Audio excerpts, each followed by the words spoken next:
Welcome to the News9 Plus Show on the world's first news and current affairs OTT platform, News9 Plus. Israel's combat operations against Hamas are now into their second month. The war started with Hamas's horrific October 7th attack on towns and military bases in Israel. Israeli ground forces have surrounded the Gaza Strip and begun probing operations into Gaza City. There's growing international concern over the safety of civilians in Gaza.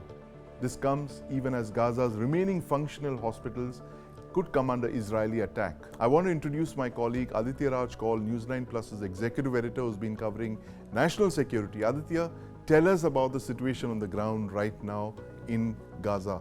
Well, it's been almost 5 weeks that the airstrikes have continued, and apart from airstrikes over the last more than 2 weeks, we have seen continuous ground strikes as well by the Israeli Defense Forces. We are seeing tunnels being destroyed. We are seeing several of the locations where the Hamas has been using human shields, including hospitals and children's playgrounds, being attacked. The latest attack took place at the Al-Shifa hospital, where a lot of warning signals had gone over the last many days. Now, Hamas-affiliated Ministry of Health and officials in Gaza are accusing Israel of attacking children and fuel running out of the Al-Shifa hospital. But for days together, warning signals had gone there, and Al-Shifa hospital is known. In fact, its underground base, which is a tunnel, is known to be one of the headquarters of the Hamas in Gaza. So clearly, Israel was bound to attack, and Hamas had to face consequences in that area. Apart from that, top priority now for the Israeli Prime Minister Benjamin Netanyahu would be to secure the release of the 250 hostages who are still there. He has referred to a statement and said that the IDF is aware of the location of these people. Apart from that, he has also hinted at a deal and that could be taking place. We are known that in Qatar, a lot of Israeli officials had gone there, apart from the Hamas leadership as well. Are there any backroom dialogues that are underway right now? One needs to see, because there's a global pressure for ceasefire, but that will only happen if Israel is on board. Right. How critical is this ceasefire, Aditya, right now in Gaza? If there's a ceasefire, a lot of things could kind of move forward. Do you think this is linked to the release of the hostages as well? It's completely linked with the release of the hostages and the destruction of Hamas. If these two things have proceeded as per Israel's plan, then it would be clear that a ceasefire could take place, because there isn't anything else that could convince. You could have global pressure, you could have diplomatic ties, you could have summits of the Islamic nations or the Arab world, but nothing is going to pressurize Israel, because the Israel politicians or the government or the IDF does not work that way. They have an independent foreign policy and a military policy, and they are certainly not going to act with anybody else's whims and fancies. As of now, their objectives are very clear. They want to secure the release of the 250 hostages, and apart from that, also destroy Hamas as much as possible. I think even if the ceasefire is there and hostages are released, they would continue to target the Hamas. So, Aditya, very clearly, we are in a VUCA world. Volatility, uncertainty, complexity and ambiguity. And we have with us today Indrani Bagchi, CEO of the Ananta Aspen Centre, to make sense of this VUCA world. Indrani, welcome to the News9 Plus Show. Hi Sandeep, and hi Aditya. Indrani, there are press reports that Saudi Arabia and 7 other countries blocked a proposal at the Arab-Israeli summit to cut off all ties with Israel. What are you hearing about this? Yeah, well, I've heard the same, and I personally, I don't think that either Saudi Arabia or the UAE want to close the door that they had opened with Israel. This door was a normalization of a different kind of a future for the region, and I don't think that ambition, or rather that aim, has gone. So while no, they're not at all happy with the carpet bombing that Israel is doing in the Gaza Strip, I think they're also looking to not close any doors with Israel. And that is important, because that is the only thing that may sort of give us some solution to where we are today.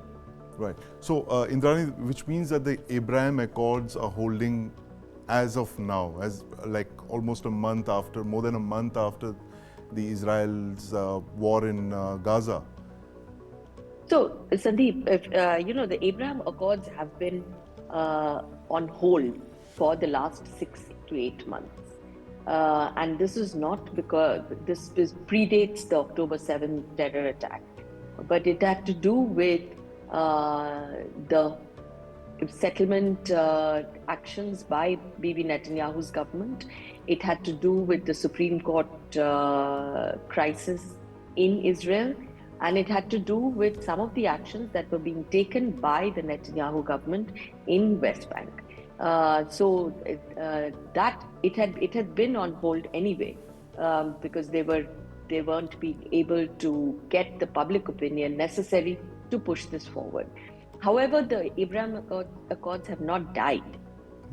They didn't die then, and they haven't died yet, but they are definitely on a freeze. In fact, I think Saudi Arabia has already informed the US that it would put off all negotiations on a normalization deal with Israel and a trilateral deal that they were working out with the US and Israel. So right at this point, a lot of things are on hold. Right. Indrani, and also India voted against that UN resolution about the settlements in the West Bank. Did that come as a surprise to you? India has voted the same way on the same resolution every year. So it's not at all a surprise. I don't think there is any Indian government that believes that those territories are legitimate Israeli territories. You might find it surprising given the fact that India supported Israel in the aftermath of the terror attack, and if you've seen, Prime Minister came out very strongly in support, in solidarity with Israel, particularly after the attack. I think in the last couple of weeks, India has also tried to tell Israel that a lot of civilian casualties can be avoided, that somewhere humanitarian laws have to apply. If you saw that in the 2+2 statement between the India and the US on Friday, that there was a mention of that. So I think, but I don't think India called for a ceasefire. In fact, India was one of the people who abstained on the earlier resolution asking for a ceasefire. So India is playing a very balanced game right now in the Middle East, as it should, because India has huge stakes in the future of this region. Indrani, that you mentioned the huge stakes that we have in the future of this region, that IMEC, the India, Middle East, Europe Economic Corridor, that's a very key project that we are all banking on. How far down the line do you see IMEC? I mean, how many years has it been delayed by, you think, by this horrible war that's going on right now? Significantly. This will wait for the main players of this region, which is UAE, Saudi Arabia, Israel, to go back to being on the same page regarding the I2U2 and IMEC. The first key step that will need to be taken will be some degree of a diplomatic sort of conversation between the Arab world and Israel. We are not there yet. In fact, we are very far away from there. Right. And Indrani, you think that whatever's happened in the last 2 months or so, you know, the Arab street, the Shia world, the Sunni world, and popular sentiment in the Islamic world are all on the same page. And the issue of Palestine, which had been on the back burner for many years, it's all, it's right in your face now. I mean, has Israel succeeded in uniting the Shias and the Sunnis? I would very much doubt that. See, there is a geopolitical game inside the region as well. And that geopolitical game is between the UAE and Saudi Arabia, etc., on one side, and Iran on the other. I mean, Qatar is a power that plays both ends, and certainly at this point is in an adverse relationship with Saudi Arabia and the UAE. The fact is that Iran and Iran's proxies have taken a military initiative in this region with the war, with the attack. The street, which is whether Sunni or Shia, whether Persian or Arab, the street is very happy. But if you look at it in a deeper sense, the Arab Persian or the Sunni Shia fault line will emerge sooner or later if it hasn't emerged already. I cannot see the Saudis or the UAE being comfortable with Iran as the major geopolitical player in the region. So if you saw the first attack or rocket attack by the Houthis from Yemen was repulsed by the Saudis. My sense is if other proxy entities of Iran enter the war, i.e. Hezbollah, i.e. the groups in Syria or in Iraq, you will see a pushback by these two powers in the Gulf. I don't think the last word has been spoken yet. There is definitely a consensus on the street, and I think that consensus you are seeing it also on the streets of Europe. You're seeing it in the squares in the US about the nature of the attack, the casualties, the deaths, the destruction. You're seeing all of that, and that is one part. But there is a geopolitical game as well. There's a geopolitical play as well. I don't see the Saudis ever agreeing to be a second fiddle player to Iran. So I think this game will be played in many, many different ways in the coming weeks to come, in coming weeks and months. Indrani, now moving to the Indo-PACOM and eastwards, the APEC summit begins in San Francisco tomorrow, and Chinese President Xi Jinping is set to travel there to the US. How critical is this meeting, and are there prospects of a US-China thaw after this? I think the whole idea is to start a US-China thaw. I was in Washington last week, and I heard from many officials that our China policy has not changed. That no matter whether Biden, but reports are that Biden wants to reopen defense conversations, communications with China. I think if you've seen Jake Sullivan's comments in a television program just yesterday, he was very clear. He said we would like to avoid miscommunication, etc. The fact is, if your defense posture does not change, what are you going to be communicating about? And that is so. This entire conversation about my defense posture remains. You will remain my enemy. I will continue to stop China from coming anywhere near American high tech, etc. But I want to appear like I am friends with you, like I have conversations with you, like I have diplomatic relations with you. Both are, after a point, they become incompatible, because then the conversations or whatever communication we are trying to achieve really has no meaning. Meanwhile, whatever US is trying to do with China has actually made its other friends in the region much more nervous. Certainly the Indian establishment is watching this meeting very, very carefully to look at the signs of how things might play out between the US and China. You're looking at other countries, other partners of the US, Japan, Korea, all of them would be looking at this meeting very, very carefully.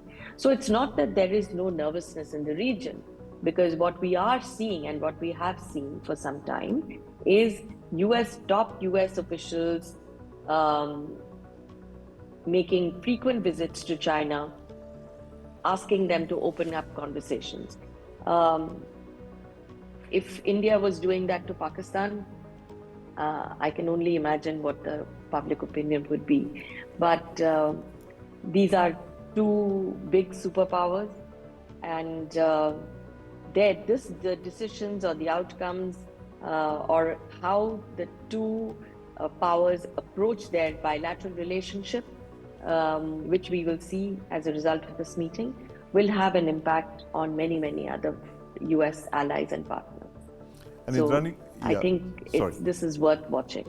Right. And Indrani, also that Diwali rocket that was fired by Justin Trudeau on the credible allegations again, just when we thought that things were, settling down on the India-Canada front. Are we ever going to see those, the proof of those allegations, these credible allegations? Or is this diplomatic spat going to continue?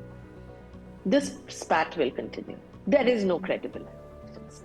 I mean, I've spoken to many officials. It is most likely a gangland war.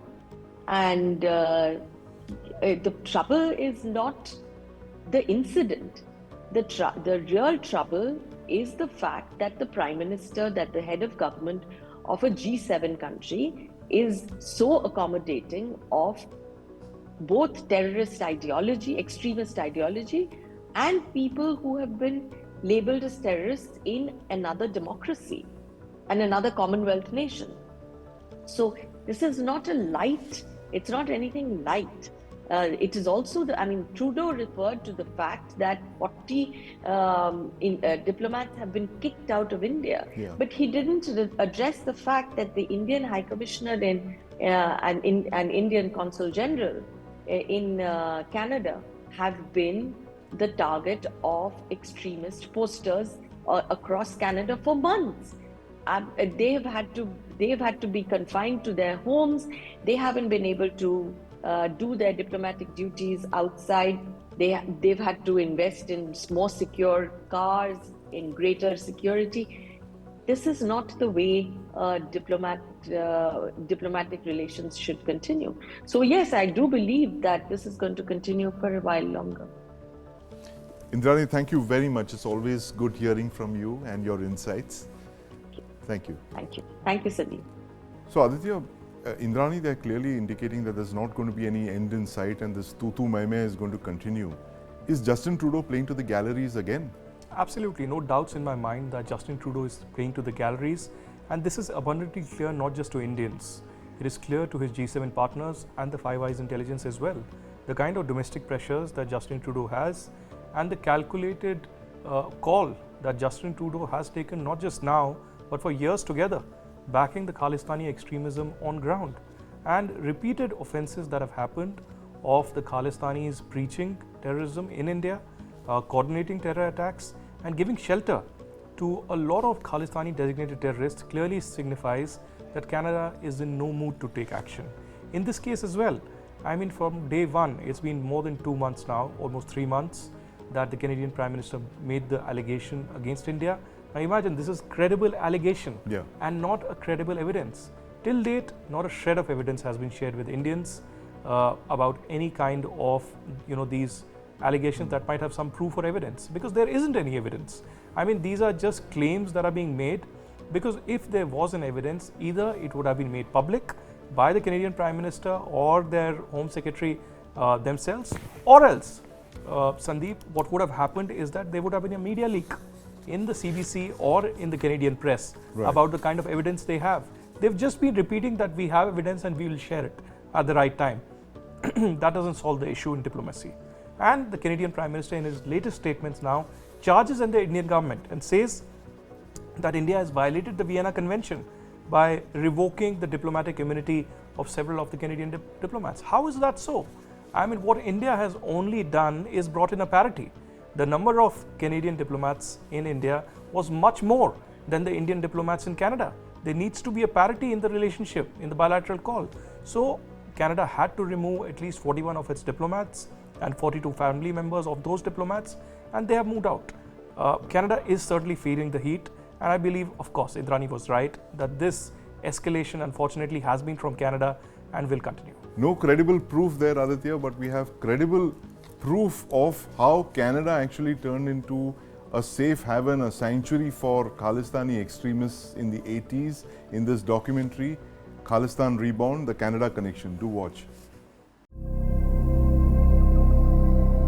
Hi, my name's Terry Malewski, and I was one of the reporters that was sent in 1985 to cover the bombing of Air India Flight 182. And I've been covering that story in many ways ever since for 37 years, and wrote a book about the Khalistan movement called Blood for Blood.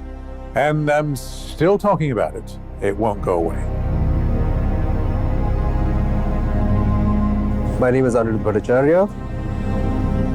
I've seen it evolve and grow in strength, which really didn't exist on the ground about 10 years back. No war! No war! Mulk bande ne, South Sudan baniya. Over the years, for the Sikh community that is in Punjab, India, Canada has become a second home. And in the last 3 to 4 decades, their population has significantly increased. And this has led to a massive demographic change and a change in perception and narrative in support of the Khalistani elements from the political leadership of Canada. Be it the ruling government or the opposition, they tend to have a separatist tendency as well, a support system for the Khalistani radical propaganda. ਸਾਡੇ ਪੰਜਾਬ ਦਾ ਹੱਲ ਕੀ ਹੈ?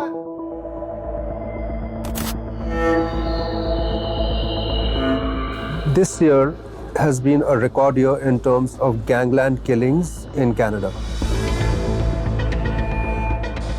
Some of that is definitely attributable to gangs operating, Indo-Canadian gangs operating, who would have links to a degree with the Khalistan movement. There is a growing degree of concern within Canadian law enforcement that these transnational gangs are in the future going to cause problems in Canada.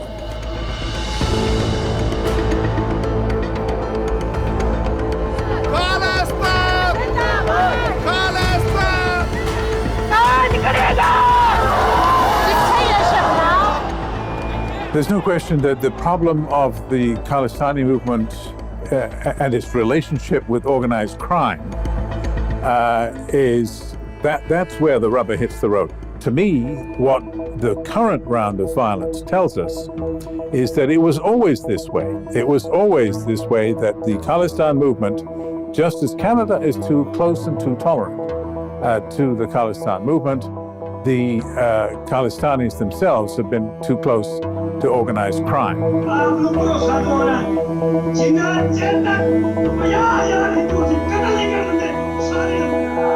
We are not paying attention, close enough attention, to the intersection of the Khalistan movement and organized crime. They are immune from Indian law. They know that they cannot be extradited. Even if extradition proceedings start against them, that process can take up to a decade. What both Indian and Canadian officials are really concerned about is the sort of growing nexus between the Khalistani groups and these gang members, and what it's going to lead to. The last time we saw that was in the 1980s, at the height of the Khalistan movement in India.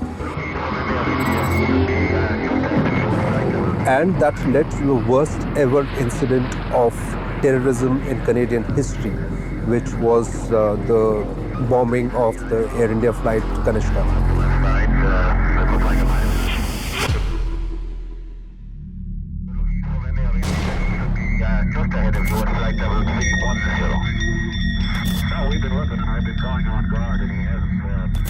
Now, in terms of support from state actors, I mean, we are very aware that Pakistan, through its High Commission and through its consulates in Canada, does tend to play a significant role in the organization of the Khalistani groups there, including funding. There was a Consul General of Pakistan in Toronto who was actually asked by the Canadian government to leave the country because he was playing a role in fomenting both Islamist terrorism as well as Khalistani groups in the area. Now, in terms of where we are with the Khalistan movement in Canada, the Indian government have issued a notice to the more than 3.5 million Sikh community that they should leave their homes and move back from the border villages.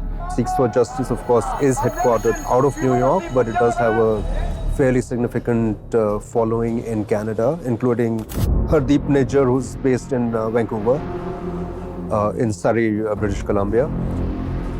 Then you have other groups like Shiromani Akali Dal, Amritsar, which is Simranjeet Singh Man's group, which has a role to play there as well.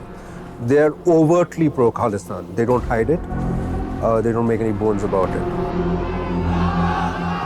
Sikhs for Justice campaign for the referendum was gaining traction in Canada. People are free to vote, and this is a plain vanilla type of separatism. They're not asking for a vote on an armed insurgency, but just for the principle of an independent state called Khalistan. So they have, I think, another 4 or 5 more votes over a period of time, which will be held in other Canadian cities. You'll have them in Vancouver, you'll have it in Calgary, Montreal, Ottawa, etc. What's going to result from that? It could be the end of the road, because what may result from that is a pitifully low level of support. Remember that the Khalistan movement has never been about democracy. Nobody elected the Baba Khalsa. Nobody elected Talvinder Parmar to go out and blow up a civilian airliner and try to blow up 2 of them. These are opportunities created by chaos, by political vacuums. It is an articulation of grievances through radical platforms when traditional political platforms have failed. Well, Aditya, Israel seems to be facing a 360 war. I mean, all the proxies of Iran have been activated. They're showering Israel with rockets and missiles. What do you make of this? Well, it's amply clear from day one that Hamas is merely being used as a puppet by not just the Hamas leaders who are sitting in Qatar, but mainly by the main element which is against Israel, that is Iran. Iran has had these proxies in the region for a very long time who have only 2 aims. One, to attack Israel, second, to counter United States. And that is what is happening continuously from day one. In the last 24 to 48 hours, we've seen a major escalation of the kind of rockets that are being fired by the Hezbollah from the Lebanese territory in the northern areas towards Israel. A lot of areas with civilian population in northern Israel have been attacked. A lot of civilian population has moved out from the border areas. We could see visuals of a lot of cars and properties being destroyed as well. So I think an escalation is likely to happen. There might be much damage in Israel right now, but I think the response will be catastrophic for Lebanon, and it will be the civilian population of Lebanon which will suffer eventually. But ultimately, I think it is Iran which is trying to provoke and escalate Israel-Hamas conflict as much as possible. It has been funding and giving a lot of ammunition to Hamas, but at a time when increasingly, with each passing day, the IDF is taking control of Gaza, I don't think Iran can do much, at least on the southern front. So it is trying to open up the northern front as much as possible and try to escalate this kind of a bilateral war that is happening on the northern front with opening this new front against Israel. And meanwhile, the United States has moved 2 carrier battle groups, one in the Mediterranean and the other close to the Persian Gulf. We've got an explainer on what it means when a US moves carrier battle groups. In fact, there are 4 of them active right now in various conflict zones or potential conflict zones. Let's watch. The United States has 11 aircraft carriers. 10 Nimitz-class carriers and 1 Ford-class carrier. Now, all of these warships are nuclear-powered, which means they have unlimited endurance. They can be anywhere in the world and operate there for days on end. Each carrier displaces over 90,000 tons, and each carries at least 90 aircraft, jet fighters, strike aircraft, helicopters, and reconnaissance airplanes. This air group is equal to the strength of several air forces operated by small countries. And the carrier battle group itself has warships and cruise missile firing nuclear submarines in its fleet. That's why it's called a carrier battle group. America deploys its super carriers like these carrier battle groups, in areas of geopolitical tensions, particularly where its interests are affected. It uses carriers to signal support to its friends and to deter its enemies. Hence, the deployments of US aircraft carriers are an excellent barometer of the state of geopolitical tensions.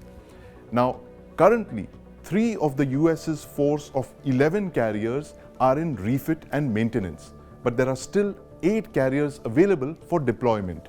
That's a very large number of assets. So let's see where the US has deployed its aircraft carriers currently. Now, there are 2 active combat theaters in the world today. One in Europe with the Russia-Ukraine war, and the second where Israel is carrying out operations against Hamas in the Gaza Strip. And there's Iran, that's inimical to Israel and the United States. And Iran has activated its proxies in Lebanon, Syria, Iraq, and Yemen to target Israel and US interests in the region. Now, China, a strategic competitor to the United States, has been threatening Taiwan for some months now. So that's the state of geopolitical play right now. The US has deployed 4 carrier battle groups in the Asia Pacific. In fact, it's after a very long time that you have 4 active carrier battle groups being simultaneously deployed. The Gerald Ford is in the Mediterranean Sea. The Dwight D. Eisenhower is in the Arabian Sea. And the Ronald Reagan and the Carl Vinson are there deployed in the Pacific, close to China. That's 4 out of 11 aircraft carriers. It's only 27% of the entire carrier fleet of the United States, but that's still a very large number of carriers deployed. Now let's see how these carriers can make a difference in the theaters that they're deployed in. The Ford's aircraft, warships, and cruise missiles can cover the edge of the entire Eastern Mediterranean. In fact, its aircraft have been striking Iran's Revolutionary Guard facility camps in Syria. So that's a message of caution to Iran and its proxies in West Asia to keep them out of the conflict while Israel is attacking Hamas. And there in the Arabian Sea, you have the Dwight D. Eisenhower carrier battle group, which can cover Iran and the Persian Gulf. And there in the Pacific, you have the Ronald Reagan and the Carl Vinson, which are conducting exercises at the moment, just the right amount of force in case China decides to make a grab for Taiwan while the US is distracted with West Asia. So the US has deployed a very large number of carriers, signaling support to its friends and warning its foes. So that was the United States there deploying its carriers like chess pieces on the geopolitical chessboard. Aditya, you think Iran is going to face the consequences of activating all these multiple fronts, or is it going to be business as usual for them? Well, for a very long time, it's been a business as usual. They've felt consequences. We've seen the Qasem Soleimani killing. Yeah. And after that, Trump came in with a statement recently on November 2nd, where Trump said that, when I killed Qasem Soleimani, there was a response from Iran on our, dark channels. And dark channels mean the communication between the intelligence. Yes. And the Iranians said that this is a matter of self-respect. Right. We'll have to respond. Right. And we will respond by attacking 20 of your bases, but our missiles, our rockets will only fall short of the main gate of Right. your base, clearly indicating that there was an understanding Right. between US and Iran. So this time around, there's been considerable provocation by Iran. US is countering that by deployments in the region. Will this escalate is only to be seen in the next few days or weeks, but at this moment, Iran continues to provoke. And US is monitoring the situation closely. It does not want to enter full-fledgedly this war because it is already exhausted with the Russia-Ukraine war, and of course supplying a lot of weapons and ammunition to the Israelis as well. Right. So, but it seems to be a very catch-22 situation right now. Catch-22 situation. In fact, what we're looking at there is the 360 war. We have this story on the Israel's 360-degree war, where it's ringed by enemies of the kind that we've not seen in recent times. Take a look.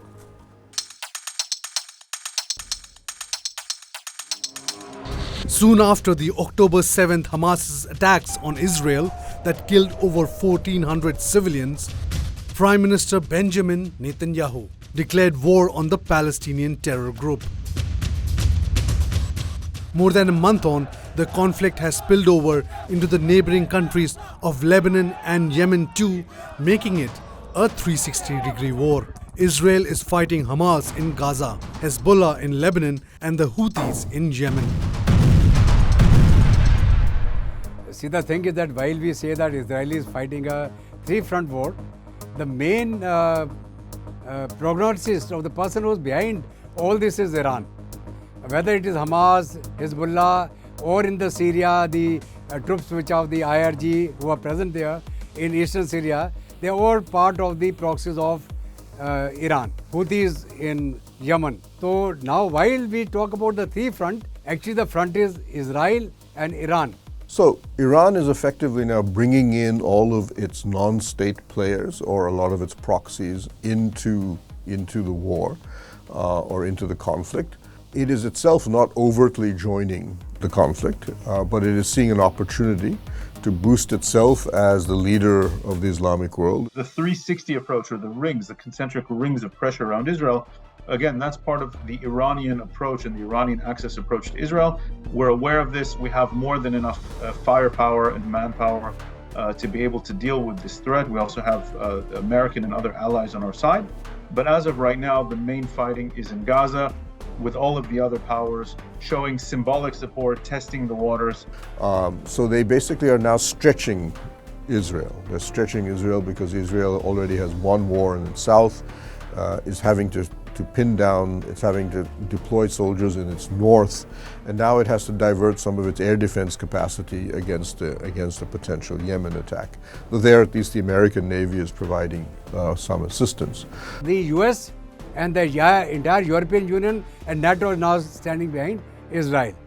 Because of that, Israel is not worried about anything coming from Yemen side. They are being blocked by the carrier group which is there in the Red Sea.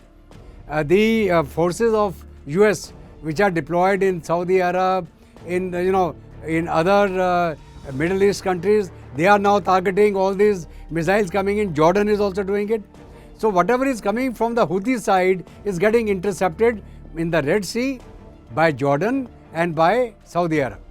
But the Houthis are interesting because they have already developed, not only are they effectively the de facto rulers of Yemen, but they've already developed long-range ballistic missile capacity and drone capacity. So now the question is that what is the priority target for Israel? The first priority for Israel is to be able to free the 250 odd hostages from Hamas. Second is connected to finish off Hamas in the Gaza Strip. From geopolitics, we move on to the sports field. India has entered the semi-finals of the World Cup and are within striking distance of the World Cup. Is it coming home? Joining me to discuss this is my colleague Meha Bharadwaj-Alter, Senior Editor, News9 Plus. Thank you. Meha, welcome to the News9 Plus show. Thank you very much. Do you think it's 2019 again? India, New Zealand, Old Trafford, all those memories coming back? No, none of those memories are coming back simply because of how dominant this Indian team has been. And I think yesterday's match and the way that India beat Netherlands by 160 odd runs, you realize how incredible this team has been. From the very first match, Sandeep, which India won against Australia, they were down 3-2. And from there they came back and won that game convincingly. The way they beat South Africa, where they scored 300 plus runs and then restricted or got South Africa out for a paltry 83 runs. The way they got Sri Lanka out of the tournament. So what I'm sensing this time, and I think everybody is feeling that, that they're handling the pressure well. They are also a very well-balanced side. They know the conditions here at home, and they're using it to the best of their abilities. And to think that their top batters are in form, their bowlers have been looking good. It's team. Too good to be true, right? Yeah. I mean, when is the last time India was on a roll like this? 8 matches in a row? I haven't seen it. I remember 2011 World Cup that India ended up winning, but there were matches which were close. There was a tied match, I remember, against England. But this kind of dominance, I haven't seen. A lot of people would want to compare this to the Australia of 2003, 2007, when they won back-to-back 3 World Cups. Of course, this is one World Cup. But yes, I would compare it in the way that they dominated in that 2003 World Cup. Similarly, I would think that this team is dominating here in 2023. So yeah, it's very difficult to stop them. I would think the only way New Zealand can have a chance at the Wankhede Stadium is that if they win the toss and they choose to bat first. Because I was looking at the numbers and it's a clear advantage for the team batting first at the Wankhede Stadium. So if you're batting first, your average score is 350 plus. And if you're batting second, that average score comes down to 180. Right. So under the lights, we've seen a lot of movement. Those 20 overs in the lights in the second innings gets very difficult. We saw what happened when India played there. We saw what happened when Glenn Maxwell, of course, he played a wonderful innings, and Australia won that match against Afghanistan. But that's like once in a lifetime innings. So you need to play something like that for a team to win their batting second. So I would think that that is a bit of a problem. If you're batting second, and if you've allowed New Zealand to get to 300 kind of a total batting first, things might get slightly difficult for India. But otherwise, this team is on a roll. Yeah, they're on an absolute But roll. who are the Kiwi players to watch out for at the Wankhede? Rachin Ravindra, I mean, one player that he's lit up this World Cup. To think that he's 23 years old and he's already among the top run scorers. Fantastic to see. He's one of the big discoveries of this World Absolutely. Cup. And then, his parents come from, his father is from Bengaluru, and they shifted to New Zealand. So it's nice to watch him. The way he's been batting. Devon Conway started well but has been a disappointment since then, so New Zealand would want him to come good. He's a big match player, so they'd like him to do well. Then it's nice to see Kane Williamson back. He's scoring runs. So yeah, a lot of these players to watch out for. But yes, Rachin Ravindra is one. I would think he'd continue that form in Wankhede as well. What's your dream 11 for this match for India? For India? Yeah. As in, I think the playing composition 11. Of the playing 11? Yeah, I think the playing 11 is the same playing 11. They've not made any changes, and I don't think I'll look at, I don't think that they'll look to make any changes. They're very clear, Rohit Sharma and Rahul Dravid, on their core team, and they're very clear that they do not want to.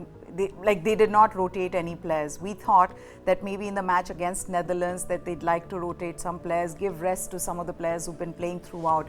But I think they were very clear that we want to win this with a bang. We also want to carry that winning momentum into the semi-final. So I don't see any changes. They won't tinker with this winning combination. Playing 11, no, I don't see that happening at all. And assuming that India's on a roll and just barrels through this game with the New Zealand team, who are we facing in Ahmedabad? Is it going to be South Africa or is it going to be Australia? I would say that India would, I mean, I don't want to sound defeatist, but I would say that India would want to face South Africa clearly because, Australia is one team, you can never write them off in World Cups. You see the way they started this World Cup, right? They lost matches after matches and then they came back, bounced back in style, and just when they needed to be peaking is when they started peaking. So Australia is one of those teams, you never write them off. They always are up for a fight. So I would think that given Australia's history in World Cups and South Africa's history of choking at World Cups, India would prefer to have South Africa. But between South Africa and Australia, in the second semi-final, clearly Australia are the favourites. And what happens in the very unlikely event of India not making it to the finals? Do you think that the match in Ahmedabad suddenly loses all interest? I mean, I would think so. It's a big match, but then that's, Yeah. I don't see it happening, you know, Sandeep. For once, there's a show I did the other day where, because India was on this roll and they were winning everything, and I did a show, what has India lost in this World Cup? And that was the thumbnail for the show. And clearly the only thing India have lost in this World Cup are the naysayers, the non-believers, you know, the ones who thought nahi jeet nahi payenge.